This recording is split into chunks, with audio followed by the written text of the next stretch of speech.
बिहार के समस्तीपुर जिले का एक छोटा सा कस्बा था, सिंघिया घाट।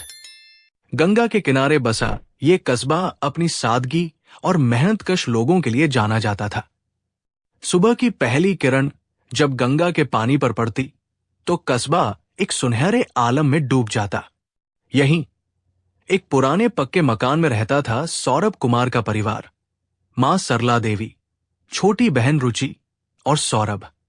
सौरभ के पिता दयानंद कुमार रेलवे में चतुर्थ श्रेणी कर्मचारी थे। उनकी कड़क पसीने की कमाई से बनी थी वो छोटी सी दुनिया, जिसमें 2.5 बीघा खेत और एक पक्का घर ही सब कुछ था।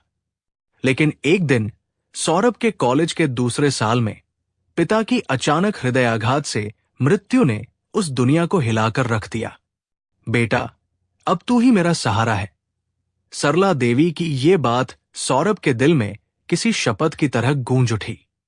उसकी आंखों में मां की चिंता, रुचि की मासूम हंसी और घर की दीवारों पर टंगी पिता की पुरानी तस्वीर थी, जो उसे हर पल प्रेरित करती थी। सौरभ ने ग्रेजुएशन पूरा किया और मुजफ्फरपुर की एक प्राइवेट कंपनी में डेटा एंट्री ऑपरेटर की नौकरी पकड़ ली। तनख्वाह थी मात्र 10,000 रुपए महीना, लेकिन उस छोटे से कस्बे में यह रकम किसी वरदान से कम नहीं थी। एक दिन गांव के मुखिया और सौरभ के चाचा रामनाथ प्रसाद एक रिश्ता लेकर आए। सौरभ, लड़की का नाम नेहा मिश्रा है, गरीब परिवार से है, लेकिन पढ़ाई में तेज, 12वीं में जिला टॉपर, ग्रेजुएशन में गोल्ड मेडलिस्ट। बस परिवार की हालत ऐसी नहीं कि वो अपने सपनों को पंख दे सके। सौरभ को बात जंची। उसने तय किया कि वो नेहा से मिलेगा। मिलने का स्थान था सिंघिया घाट का पुराना शिव मंदिर। गंगा के किनारे बने इस मंदिर में सूरज की किरणें पेड़ों की छाव में छनकर एक अलग ही शांति बिखेरती थी। नेहा वहां सलवार सूट में आई थी, चेहरे पर सादगी और आंखों में एक अजीब सा आत्मविश्वास। बातचीत शुरू हुई। नेहा ने अपनी जिंदगी की कहानी सुनाई, कैसे उसके पिता मोहन बाबू कुएं से पानी खींचकर खेतों को सींचते थे, कैसे वो रात में लालटेन की रोशनी में पढ़ाई करती थी।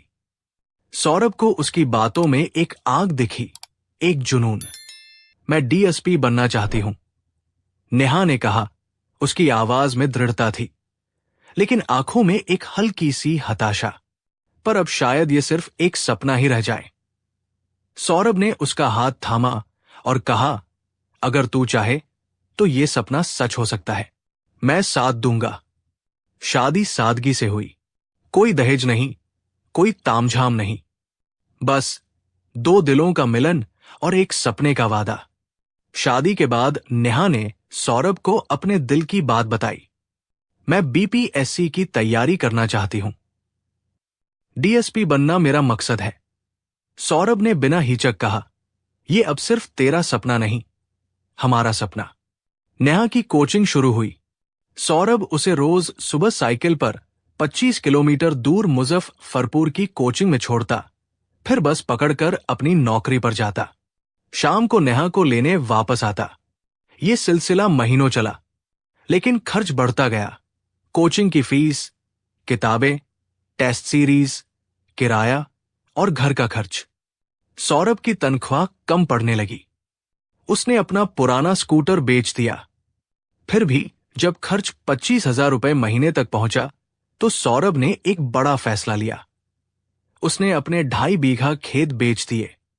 मां सरला देवी की आंखें छलछलाई।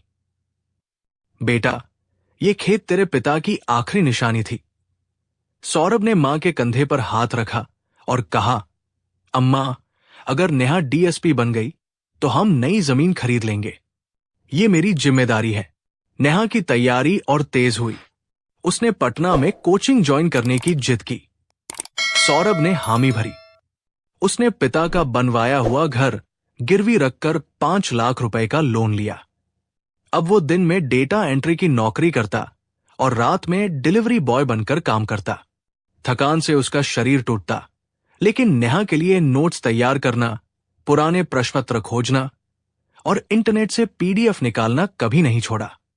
नेहा अब पटना में थी। वो सरकारी लाइब्रेरी में दिन भर पढ़ती। वहां उसकी मुलाकात एसपी ट्रेनी अमित वर्मा से हुई। अमित पढ़ाई में मदद करता और धीरे धीरे उनकी दोस्ती गहरी होने लगी। सौरभ को इसकी भनक तक नहीं थी। बीपीएससी का रिजल्ट आया। डीएसपी नेहा मिश्रा, पटना में पोस्टिंग। गांव में जश्न मना, मिठाइयां बंटी, अखबारों में नेहा की तस्वीर छपी। लेकिन सौरभ चुपचाप मुस्कुरा रहा था। उसकी मेहनत, उसकी कुर्बानी रंग लाई थी। नेहा सरकारी क्वार्टर में शिफ्ट हो गई। बड़ी गाड़ी, सुरक्षा गार्ड और ऑफिस स्टाफ, उसकी दुनिया बदल गई। सौरभ अब पटना आने पर किसी सस्ते होटल में रुकता, क्योंकि सुरक्षा कारणों से उसे क्वार्टर में एंट्री नहीं मिलती थी। धीरे धीरे नेहा बदलने लगी। फोन कॉल्स कम हो गए, बातों में रूखापन आ गया। तुम्हारी सोच बहुत छोटी है सौरभ, तुम्हें नहीं समझ आएगा कि ऑफिसर्स की लाइफ कैसी होती है। नेहा का लहजा अब तीखा था। एक दिन एक सरकारी कार्यक्रम में नेहा को सम्मानित किया जा रहा था। सौरभ को बुलाया गया, लेकिन वहां नेहा ने उसे मित्र कहकर परिचय दिया। सौरभ की आंखें नम हो गई, लेकिन वो चुप रहा। उस रात नेहा ने कहा, सौरभ, अब इस शादी को ढोने का कोई मतलब नहीं। तुम मुझे रोक नहीं सकते। सौरभ का दिल टूट गया। उसने जो खेत बेचे, घर गिरवी रखा, दिन रात मेहनत की, सब बेकार गया। नेहा अब खुलेआम एसपी अमित वर्मा के साथ दिखने लगी। मीडिया में भी अफवाहें उड़ने लगी। सौरभ गांव लौटा और खुद को कमरे में बंद कर लिया। 10 दिन तक उसने किसी से बात नहीं की। मां और रुचि दरवाजा खटखटाते रहे, लेकिन सौरभ ने जवाब नहीं दिया। फिर एक सुबह वो बाहर निकला। उसकी आंखों में एक नई चमक थी, जैसे कोई तपस्वी ध्यान से जागा हो। उसने बीपीएससी की किताबें उठाईं, फॉर्म भरा। कोचिंग की जरूरत नहीं थी। उसके पास नेहा की तैयारी के दौरान जमा किया गया सारा मटेरियल था। वो दिन रात पढ़ता। उसे अब किसी से कुछ नहीं चाहिए था, न प्यार, न बदला। उसे सिर्फ अपनी इज्जत चाहिए थी। 3 साल बाद बीपीएससी का रिजल्ट आया। पहले नंबर पर था सौरभ कुमार, एसडीएम, बिहार प्रशासनिक सेवा। गांव में जश्न मना। अखबारों में छपा, जिसने पत्नी को डीएसपी बनाया वही अब एसडीएम बना। सौरभ ने अपनी बहन रुचि की शादी धूमधाम से की, मां का दिल्ली में इलाज करवाया और गांव में एक स्कूल खोला, नेहा बालिका विद्यालय। लोगों ने पूछा, नाम वही क्यों? सौरभ ने मुस्कुराकर कहा, मैं किसी के नाम से नफरत नहीं करता। जिसने मुझे तोड़ा, उसी ने मुझे बनाया। एक सरकारी मीटिंग में डीएसपी नेहा और एसडीएम सौरभ एक ही टेबल पर आमने सामने बैठे। नेहा की आंखें नम थी, लेकिन सौरभ शांत थे। मीटिंग के बाद नेहा ने मिलने की गुजारिश की। उसने कहा, सौरभ, मुझे माफ कर दो, मैं बहुत बदल गई थी। सौरभ ने मुस्कुराकर कहा, माफी देना मेरा काम है, लेकिन तुम्हारे जैसा बनना मेरा मकसद नहीं। अगर आपको यह कहानी पसंद आई हो तो कमेंट में जरूर बताएं।